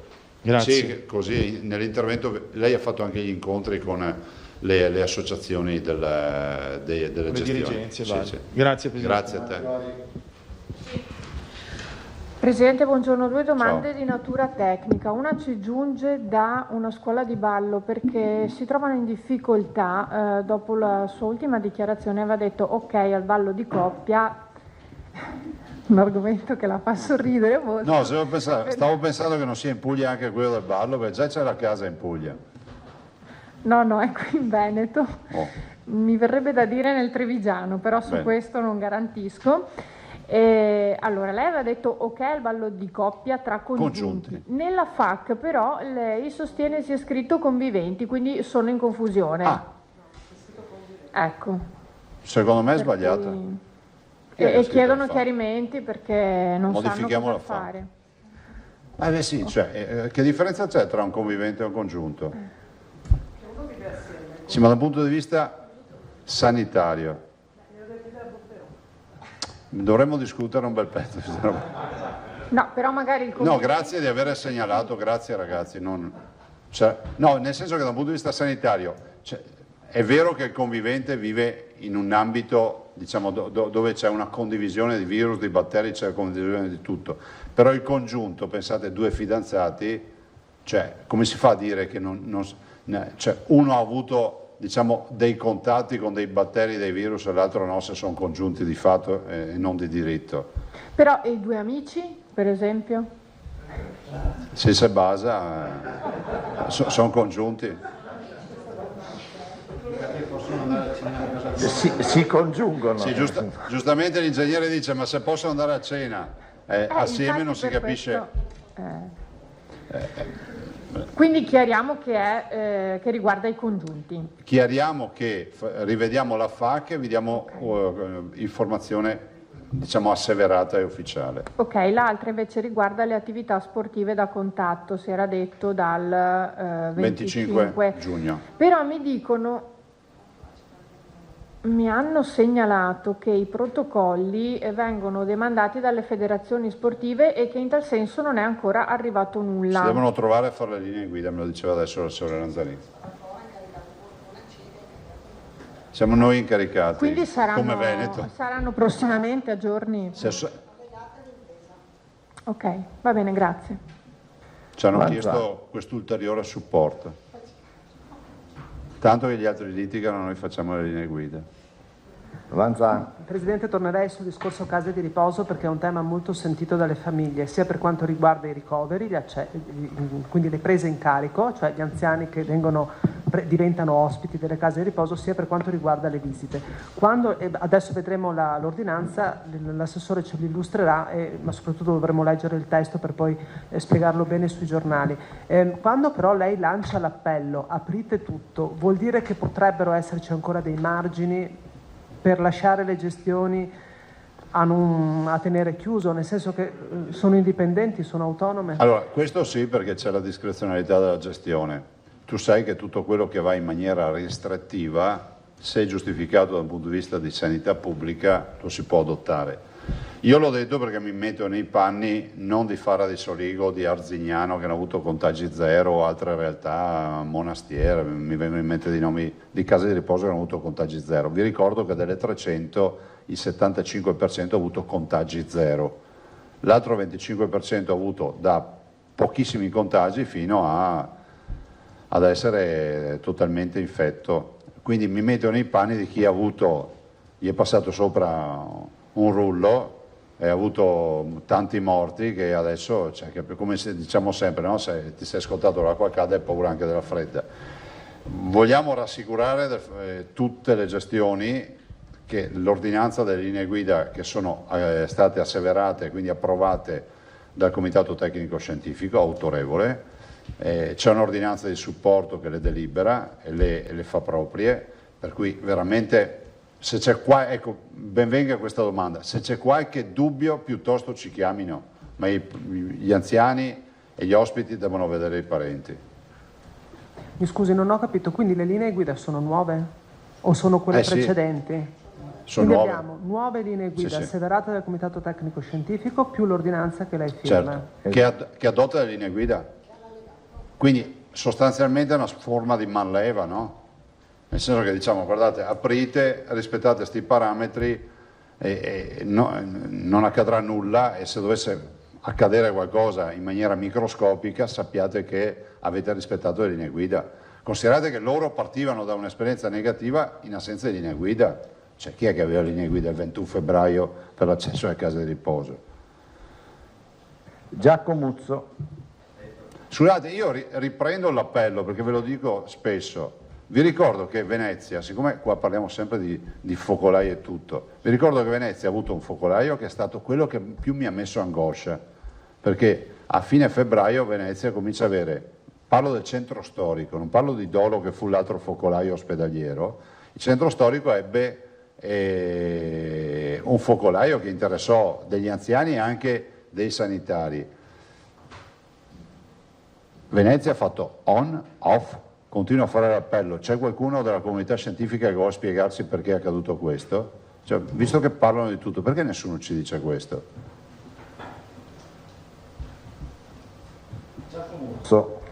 Presidente, le case di riposo hanno anche un altro, hanno anche un altro problema, quello della carenza del personale, perché si è trasferito anche con i concorsi sul fronte ospedaliero. Che cosa avete intenzione di fare su questo? E poi l'altra cosa che le chiedo, parlando di mascherine e dell'appello ai giovani, che prospettive ci sono di obbligo di uso ancora? Tutta l'estate sicura, si va a settembre o... Grazie. Ma guarda, intanto la mascherina e la modalità di utilizzo che c'è in Veneto è esattamente quella prevista dal governo italiano nel DPCM. Quindi tutte le varianti di riflessioni che si fanno sono fuori luogo perché... A oltranza quindi? No, adesso l'ordinanza del governo scade il 15 di luglio. 15 luglio. L'ordinanza del DPCM. In quel DPCM vedremo se verrà reiterato l'uso della mascherina oppure no. Vi ricordo che dietro al DPCM nazionale c'è l'Istituto Superiore della Sanità e c'è il Comitato Tecnico Scientifico Nazionale. Quindi noi ci siamo perfettamente allineati in maniera tale che poi non ci siano neanche disparità di trattamento, e quindi da nord a sud si usa come è utilizzata in Veneto la mascherina. Diciamolo ai veneti che magari non pensino di avere svantaggi o vantaggi rispetto all'uso della mascherina in Veneto. L'altro aspetto, che è quello delle case di riposo, è un problema che è gravissimo, perché un cane che si mangia la coda, noi abbiamo bisogno di... Adesso noi saremmo pronti per almeno un altro migliaio di operatori, per concorsi, per tutto quello che abbiamo messo in piedi, però abbiamo coscienza del fatto che il lavoratore in casa di riposo vede la prospettiva dell'assunzione in un ente pubblico, è inevitabile che la migrazione si crei, e in un contesto nel quale mancano le risorse umane. Vi ricordo che oggi una persona che è infermiere, OS, medico, eccetera, trova lavoro con molta facilità. Cosa possiamo fare in questa fase? Di non andare a creare un travaso importante come quello che potremmo fare con bandi e concorsi. Dall'altro però bisogna che a livello nazionale si modifichino le programmazioni, Programmazioni che sono anche quelle dei corsi per infermieri, che sono quelle dei corsi di abilitazione, cioè che è tutta parte di formazione. Fermo restando che poi ci vogliono le persone disponibili a iscriversi a un corso per diventare infermiere o OSS o quant'altro. Basta? Altre domande? Filippo. Sì, prego Filippo. Ecco, in tema di case di riposo, perché non vorrei che alla fine, non parlo di ciò che ha detto lei, insomma, ma non vorrei che concludessimo che non è mai colpa di nessuno, ecco, tanto per essere chiari. Nelle case di riposo, e lo dimostra il dato che lei prima ha citato, il 70, mi pare il 74%, 75% risulta immune, dalle altre parti ci sono stati centinaia e centinaia di morti, è evidente che qualcuno ha applicato le regole e qualcun altro no. Non ha potuto, non ha voluto, non era in grado, ma tant'è che ci sono indagini della magistratura e che perfino il Consiglio regionale all'unanimità ha istituito una commissione d'inchiesta. Allora, la domanda qual è? È prevista, alla luce di quello che è successo, una qualche forma di controllo, di vigilanza sull'applicazione di queste linee guida nelle case di riposo? Sì, e in particolare ve ne parleremo mercoledì. Però, nel senso che abbiamo un provvedimento da presentarvi mercoledì, però è pur vero che noi abbiamo comunque già in piedi con i nostri professionisti la verifica del piano di sanità pubblica per le case di riposo. Vi ricordo che a un certo punto le case di riposo si sono viste applicate un piano di sanità pubblica per l'accompagnamento, perché prima c'era la casa di riposo con il medico coordinatore, si chiama? Il medico curante all'interno, un medico coordinatore. Dopodiché abbiamo attivato una programmazione sanitaria ad hoc per l'emergenza coronavirus. Poi abbiamo un provvedimento da presentarvi martedì. Nel frattempo, visto e considerato che immagino siano finite le domande, volevo dirvi che domani avremo il professor Baldo.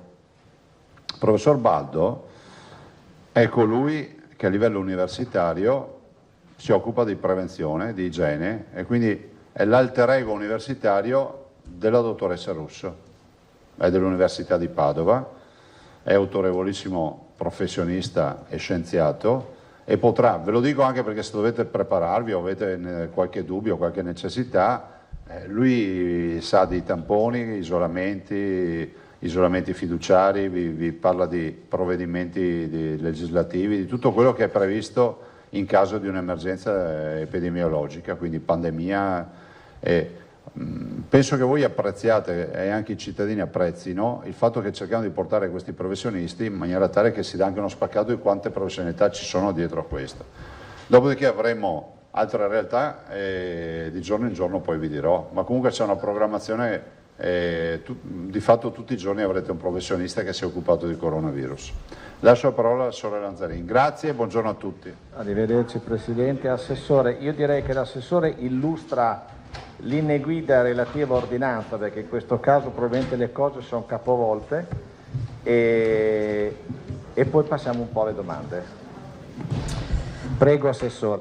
Allora, intanto l'ordinanza contiene solo queste linee guida, il resto delle disposizioni sono quelle che già conoscete, quindi non ha nulla in più l'ordinanza ed è prevista in attuazione da oggi fino a nuova data, quindi non mettiamo una data di scadenza, perché essendo una tematica che vogliamo monitorare, quindi eventualmente aggiustare anche in base al quadro epidemiologico, in base insomma a quelli che sono i numeri che ci sono, insomma abbiamo messo quindi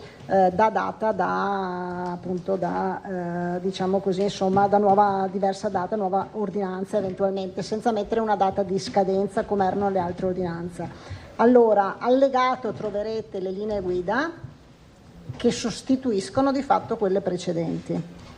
Allora, le linee guida sono riferite non solo alle case di riposo, ma sono riferite a tutta l'offerta extraospedaliera sociosanitaria. Quindi vuol dire case di riposo anziani, disabili, salute mentale, dipendenze, minori. Quindi a tutto il mondo dell'extraospedaliero sociosanitario. Facciamo un riferimento anche per la parte residenziale e anche per la parte semiresidenziale.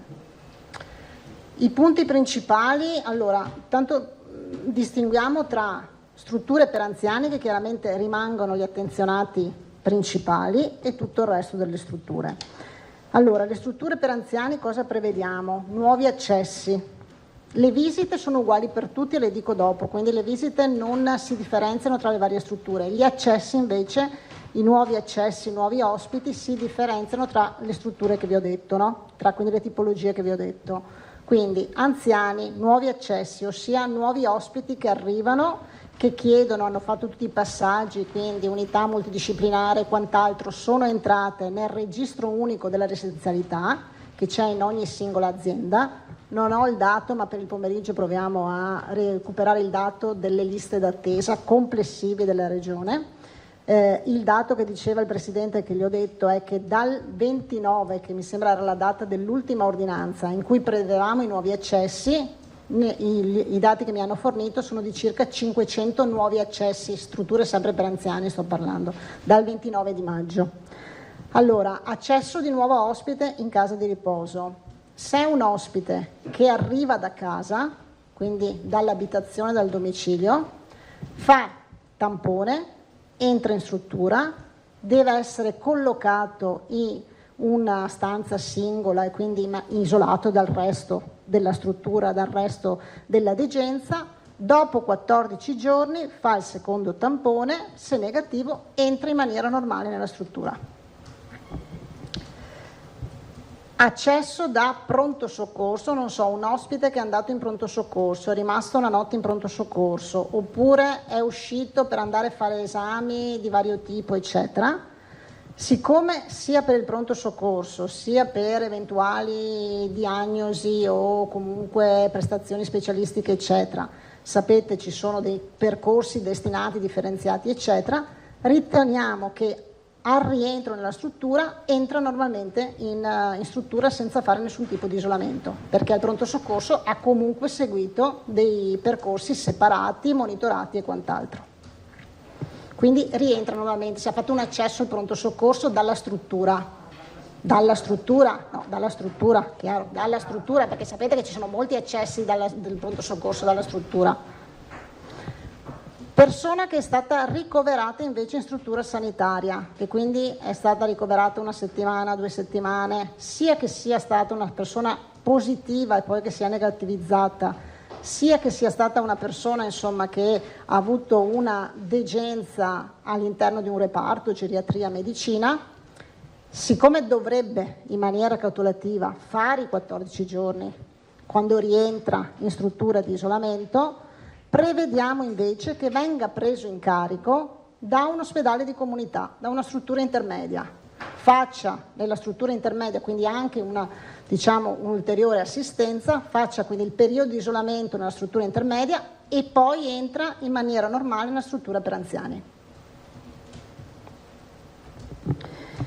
Quindi queste sono le 3 tipologie per l'entrata per quanto riguarda gli anziani.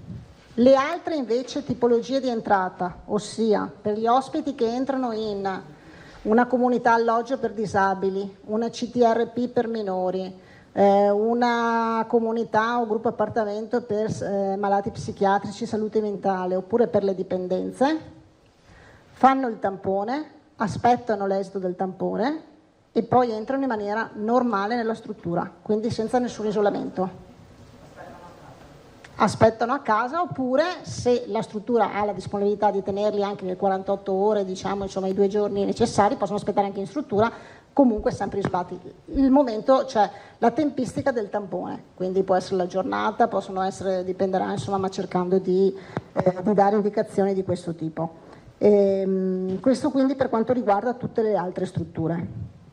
Per quanto riguarda le visite, cosa prevediamo per le visite dei familiari? E questo riguarda tutto, quindi anziani, disabili, salute mentale, dipendenza e quant'altro. Prevediamo la prenotazione per quanto riguarda le visite, quindi la prenotazione, gli ingressi limitati, quello che diceva il Presidente. Noi indicheremo 2 ingressi, massimo 2 persone per ospite per 30 minuti. Massimo, poi insomma anche i 30 minuti insomma poi verranno calcolati. La prenotazione della visita, cioè ogni ospite può avere al massimo 2 persone che vanno a trovarlo, e possono rimanere 30 minuti. Mi pare di no, però adesso mi sfugge, quindi... Cosa vuol dire? Sì, anche due familiari contemporaneamente. La prenotazione della visita. Chiediamo alle strutture di fare anche un'analisi nel momento della visita via telefonica, e infatti uno degli allegati è una checklist che possono compilare prima telefonicamente, poi quando arrivano in struttura, che devono compilare nel dire ho avuto questi sintomi, sono stato a contatto con positivo, insomma una checklist di ricognizione rispetto allo stato di salute. Facciamo anche firmare il familiare e il gestore un patto di responsabilità, anche questo lo trovate allegato con le linee guida, in modo che ci sia un'assunzione di responsabilità da parte degli uni e degli altri rispetto alle condizioni di salute, il fatto che hanno avuto contatti e quant'altro. Teniamo come in tutte le altre linee guida la lista delle visite per i 14 giorni nel caso ci fossero dei focolari, in modo di fare l'indagine epidemiologica. Per quanto riguarda le visite, poi quindi il momento delle visite, prevediamo l'utilizzo della mascherina chirurgica per i familiari e anche per l'ospite,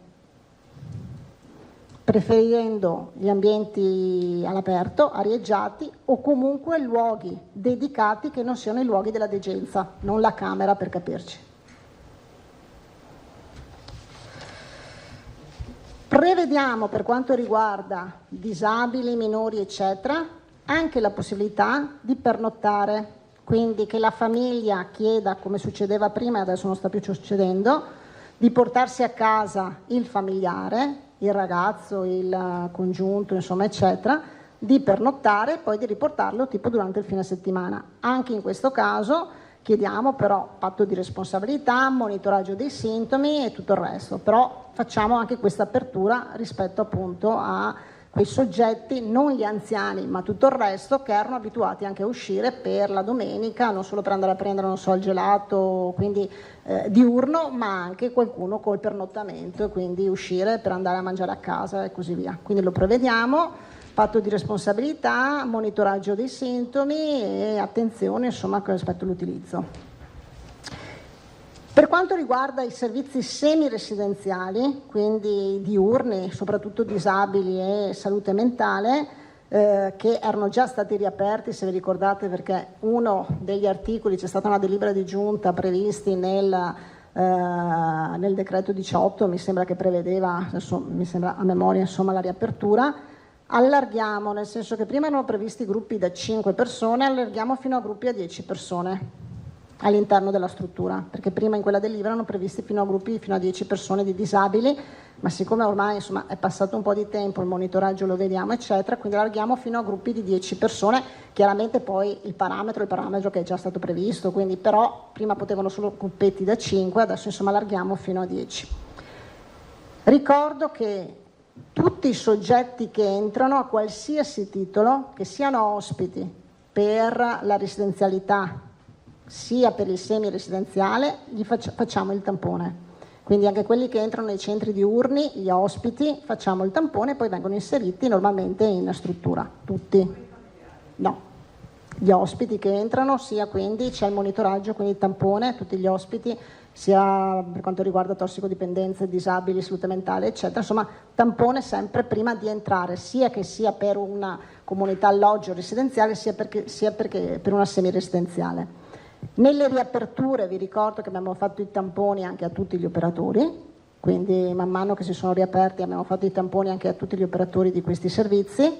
Continuiamo invece col monitoraggio per quanto riguarda le case di riposo e quindi lì loro rientrano e continuano a essere dentro il piano di sanità pubblica col monitoraggio ogni 20-30 giorni. Stiamo facendo il nuovo piano sia per quanto riguarda gli ospiti sia per quanto riguarda gli operatori, quindi questi rimangono monitorati costantemente come gli operatori sanitari degli ospedali.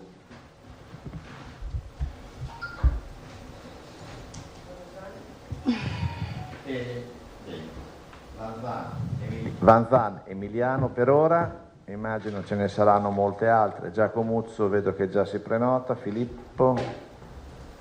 Quindi Assessore, se un anziano è ricoverato in ospedale e poi deve andare in una casa di riposo, prima va in un ospedale di comunità. Se dovesse andare invece direttamente in un ospedale di comunità, perché può capitare, si fa comunque la quarantena. La quarantena significa che rimane per 14 giorni senza vedere nessuno.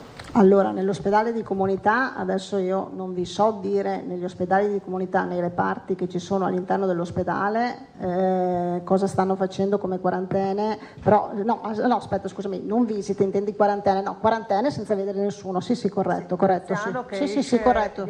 No, pensavo a quelli che stanno facendo una degenza negli ospedali di comunità, che è diverso, no, quarantena, corretto. Quindi non vede nessuno per 14 giorni. Sì. Okay.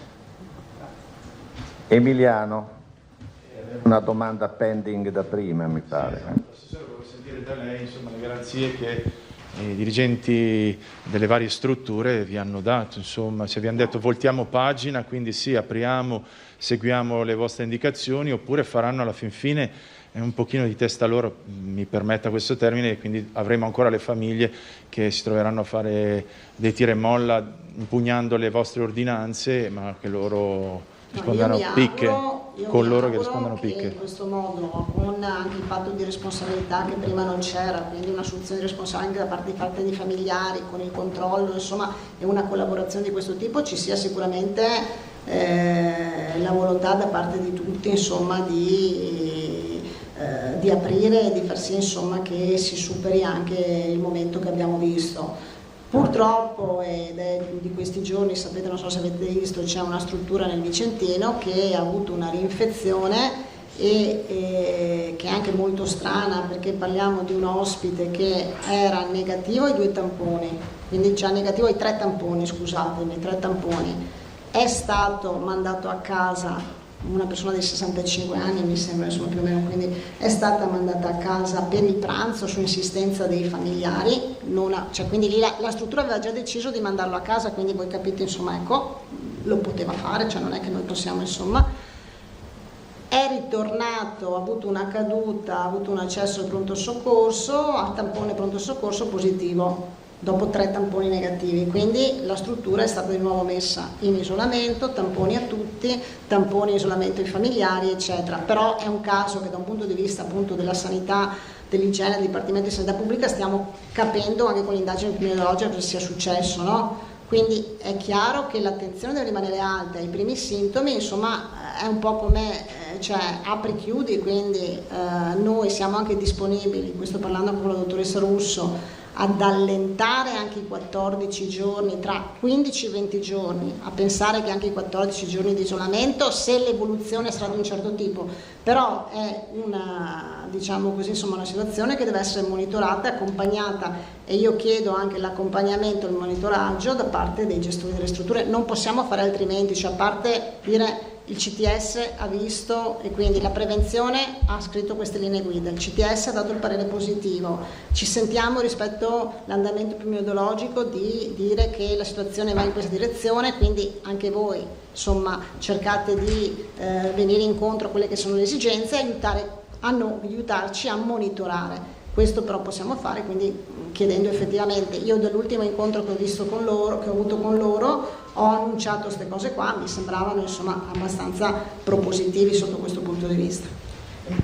Tornando appunto sulla quarantena, insomma, i 14 giorni, mi era parso, forse ho capito male io, proprio il Presidente dicesse che effettivamente è un trattamento molto pesante per gli anziani, si parlava di abbandono prima, quindi effettivamente c'è, come stava adesso sottolineando. Più che i 14 giorni, il fatto era che oggi non potevano fare le visite, o comunque, quindi quello era principalmente, perché io credo che i 14 giorni, tutto sommato, insomma, uno che entra nuovo può anche, insomma, rimasto a casa, quindi rientra, può anche pensare di fare 14 giorni, insomma, in isolamento per la tutela sua e anche di tutto il resto, insomma. Il problema era proprio principalmente, cioè la maggior parte era anche per quelli che invece sono dentro da 3-4 mesi e non avevano nessun contatto, nessuna visita, soprattutto penso. Sì, quello è chiaro, ne abbiamo parlato più volte, Assessore. No, mi preoccupava anche il fatto, comunque, visto che si parla di persone di una certa età, quei 14 giorni chiusi magari in una stanza anche quello può essere molto pesante. Era una riflessione, No, insomma, ma questo è vero. se Questo si possa allentare riusciamo solo nel corso delle prossime settimane, certo, eventualmente di accorciare questo.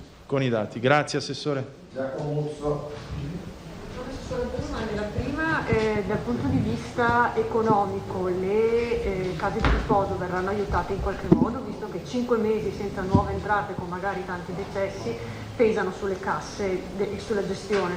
E la seconda, il patto di responsabilità che io familiare firmo, che tipo di ricaduta può avere in caso di, cioè è così un passaggio burocratico, ha qualche ricaduta? Ecco, è un'assunzione di responsabilità, la stessa cosa che voi sapete c'è stata anche con i centri estivi, con le scuole eccetera. Credo è un modo per responsabilizzare tutti anche a comportamenti corretti e quindi all'attenzione su tutto, effettivamente, anche su tutto quello che può essere la visita, i momenti della visita, gli abbracci, le misure di igienizzazione, insomma un po' responsabilizzare tutti da questo punto di vista, insomma, ecco.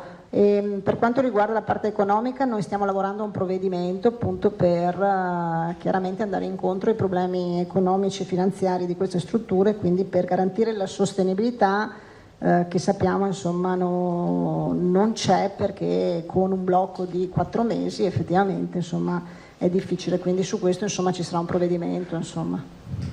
Più pesanti GR. In merito alla struttura vicentina, quella di Rossano, quindi... Scusami, cosa fosse acceso? Mi senti? In merito alla struttura dove si è sviluppato un nuovo focolaio a Rossano Veneto, nel Vicentino, strano è che sia risultato negativo a 2 tamponi e abbia sviluppato la positività nel terzo, e questa è la stranezza che non prevista. E poi soprattutto quanti tamponi erano previsti? Cioè era previsto il tampone al rientro da casa sostanzialmente? No, com'è in questo caso qui allora io ho chiesto una relazione che non ce l'ho ancora perché è la notizia di ieri, quindi non riesco a essere più precisa su questa. Non era previsto il tampone, credo, ma il monitoraggio oppure l'attenzione, però al limite una volta che abbiamo la relazione da parte del SISP dell'USLEP di Montana ritorniamo sul caso, perché oggi non ho gli elementi per dirvi insomma qual era l'iter che loro hanno applicato. Bene, mi pare Marchiori. Sì, Assessore, mi scusi, un chiarimento per quanto riguarda case di riposo. Se arriva da casa, sì, lei aveva detto fa tampone in struttura, rimane isolato, poi lo rifà dopo 14 giorni, rimane isolato fino al secondo tampone o dopo l'esito del primo tampone, se è negativo? No, fino al secondo tampone. Ok, quindi 14 giorni di isolamento, primo tampone, 14 giorni, secondo tampone, poi ingresso normale in struttura. Perfetto, grazie. Filippo Tosato. Sì, Assessore, io insisto sulla responsabilità delle case di riposo, non per un malanimo personale, ma ho l'impressione che ci sia un problema di fondo che investe il loro status, che non è stato risolto e non è stato secondario nella determinazione di quello che è successo. Ovvero, lei mi insegna, le RSA sono delle residenze sanitarie, hanno uno status che non garantisce la prevenzione e i controlli propri delle istituzioni sanitarie pubbliche che conosciamo. Ho l'impressione, mi corregga se magari sono troppo pessimista, che in assenza di una riforma che responsabilizzi e fissi degli standard che non siano esclusivamente standard commerciali in questi istituti, il rischio sarà sempre dietro l'angolo, anche perché non è mai chiaro chi sia il referente sanitario in questi istituti. Ci sono dei medici riservati, ma questo insomma non vuole dire molto. Alla fine, per uscire dall'emergenza, in questo caso ha dovuto intervenire la Regione in modo massiccio e i contagi si sono poi arrestati, altrimenti in molte realtà erano fuori controllo. Ma allora io credo che sicuramente da questa esperienza, come dal punto di vista sanitario, quando abbiamo detto insomma che sicuramente ci ha insegnato, ci ha preparato, saremo preparati, saremo anche molto più preparati sul tipo di diciamo così, insomma, programmazione, pianificazione, se vogliamo riforma, che vorremmo fare da qui in futuro. Ricordo che noi non abbiamo RSA, alcune sono RSA disabili, noi abbiamo centri servizi per anziani, si chiamano da noi. Quindi non sono RSA con la tipologia con cui vengono denominati anche in Lombardia tipo, sono centri servizi per anziani, in cui è previsto oggi il medico curante, che è il medico di medicina generale generalmente che le strutture scelgono, eccetera, che quindi è il medico curante, in pratica il medico degli assistiti all'interno, e poi c'è un medico coordinatore che è il medico appunto che viene individuato dalle aziende sanitarie. Questo oggi è tutto disciplinato tramite degli accordi contrattuali che sono stati siglati da singole strutture con le USL di riferimento. Siamo in procinto, come diceva il Presidente, comunque di definire dei nuovi provvedimenti, e chiaramente i nuovi provvedimenti terranno anche conto dell'esperienza, delle situazioni insomma, che abbiamo vissuto in questi 4 mesi. Un'ultima domanda di Marchiori, poi chiudiamo e vi spiego il modus operandi odierno per i materiali. Ok, grazie. Sì, Assessore, solo perché è arrivata proprio una domanda nel corso della nostra diretta. Ha telefonato un telespettatore che ha la mamma ricoverata in una casa di riposo e gli hanno detto che in stanza ci sono 35 gradi ed è stato detto a questo telespettatore che non accendono appositamente l'aria condizionata per Covid. Per pericolo di... C'è un obbligo? No, allora voi sapete che in tutte le linee guida c'è stata tutta una grande diatriba o comunque discussione sulla reazione. È chiaro che adesso sta arrivando il caldo in questi giorni qua, insomma proprio in questi giorni, adesso la prevenzione insomma darà le dovute indicazioni, insomma, perché è chiaro che una settimana fa insomma non c'era ancora caldo di oggi, che è previsto, mi sembra, anche nei prossimi giorni caldo, quindi la prevenzione avevamo già chiesto di fare appunto eventualmente delle indicazioni, proprio perché è chiaro insomma che i sistemi devono essere a un certo punto insomma anche accesi. E però in attesa che arrivino cosa fanno? La tengono comunque spenta? Non lo so, adesso ogni singola struttura non so cosa stia facendo, bisognerebbe fare un monitoraggio di tutte le strutture, però daremo indicazioni già in queste ore, insomma, okay. se è così, insomma, bene, un po' la temperatura. Bene, grazie Assessore, grazie Assessori e grazie colleghi. Allora, facciamo così, Bene, si è conclusa la conferenza stampa, tra l'altro parecchia carne al fuoco perché si è toccato uno degli argomenti più caldi, la questione delle case di riposo. Avete sentito il governatore Zaia e poi l'assessora Manuela Lanzarini che hanno illustrato le linee guida di questa nuova ordinanza che riguarda e interessa proprio sia le case di riposo ma tutte le strutture extra ospedaliere a livello sociosanitario, quindi i vari centri dove si trovano minori, dove si trovano persone disabili, quindi anche per tossicodipendenza e quant'altro. Quindi sono tutti questi punti di riferimento, nuovi riferimenti che interesseranno nuovi accessi, quindi nuove persone, restiamo ad esempio nelle case di riposo, nuove persone che accederanno alla casa di riposo con precise modalità e anche tutto quello che interessa, che riguarda la visita dei parenti agli anziani ospiti delle case di riposo. Abbiamo sentito massimo 2 persone per ogni paziente, 30 minuti di tempo per visita, indossando mascherina, possibilmente all'aperto, ma cosa prioritaria è la prenotazione, ovvero chi vuole far visita a un proprio caro deve assolutamente prenotare la visita. Ma poi nei nostri servizi questa sera vedremo di sviscerare al meglio, insomma abbiamo appena sentito tra l'altro proprio l'assessora Manuela Lanzarini che ha illustrato passo passo quali sono queste linee guida, questi provvedimenti da prendere per quanto riguarda le nuove modalità di accesso e di visita alle case di riposo e vari centri socioassistenziali. Prima di salutarvi diamo uno sguardo al volo al report divulgato da Azienda Zero in merito alla situazione di oggi, di questa mattina. Non si registrano nuovi casi positivi, quindi questo zero, invariata la situazione per quanto concerne i casi positivi. Andiamo a vedere la situazione negli ospedali, invece c'è un nuovo paziente in area non critica, resta invariata la situazione in terapia intensiva, questo zero, quindi restano 12 in terapia intensiva, di cui solo uno positivo, mentre nella notte si è verificato un decesso, quindi una persona che ha perso la vita durante la notte in tutta la regione del Veneto. Questi sono i dati divulgati da Azienda Zero. Io vi ricordo alle 16:30 l'appuntamento con la ginnastica dolce, Tai Chi e Zumba, e poi come sempre alle 18 la Santa Messa in diretta dal Santo di Padova. Grazie per averci seguito, un buon pomeriggio.